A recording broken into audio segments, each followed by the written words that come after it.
E aí, pessoal, sejam muito bem-vindos a bordo. Hoje, a gente vai mergulhar de cabeça no universo de Jornada nas Estrelas para colocar as naves mais icônicas uma do lado da outra. Do Archer ao Picard e muito além, vamos seguir essa linha do tempo para entender de verdade como a Frota Estelar evoluiu. De naves pioneiras e supercompactas a verdadeiras cidades flutuando no espaço.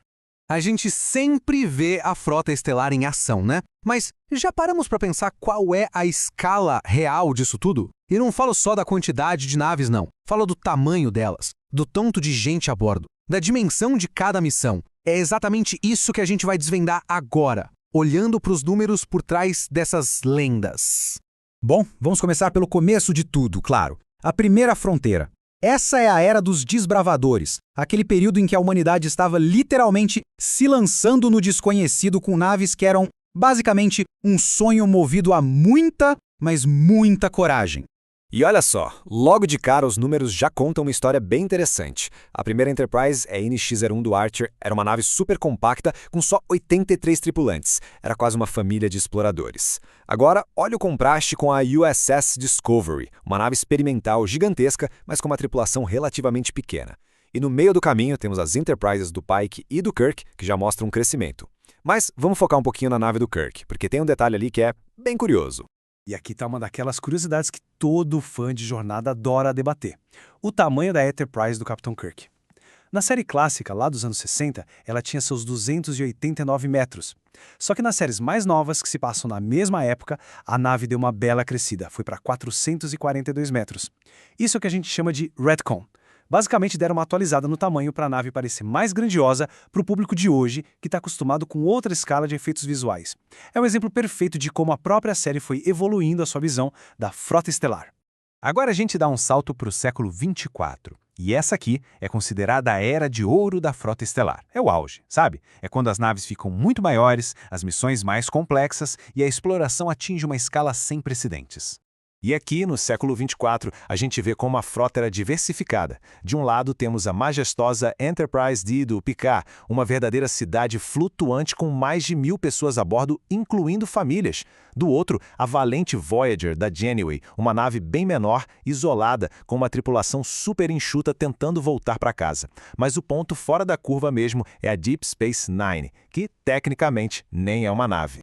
Ué, mas por que colocar uma estação espacial no meio das naves? É que a Deep Space Nine muda completamente o jogo. Ela redefine o que é uma missão da Frota Estelar. Não se trata mais só de ir audaciosamente onde ninguém jamais esteve. Agora se trata de fincar raízes, de ser um ponto de encontro de culturas.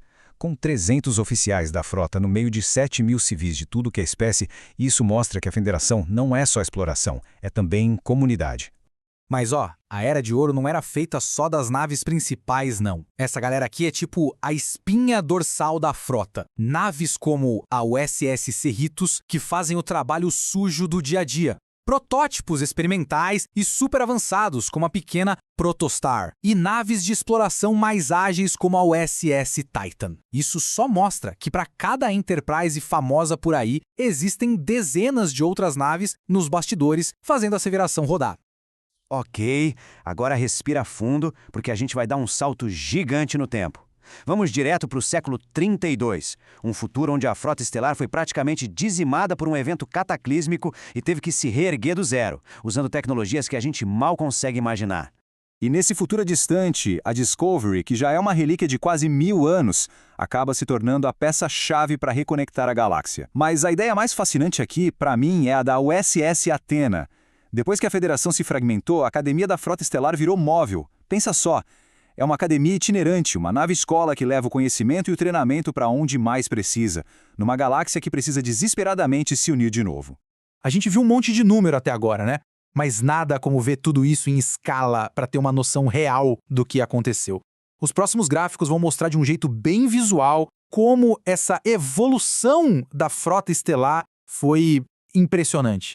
Olha, esse gráfico aqui não deixa dúvida. Em pouco mais de um século, a ambição da Frota Estelar simplesmente explodiu. A Enterprise D não é só maior que a NX-01, ela é o símbolo de uma filosofia totalmente diferente.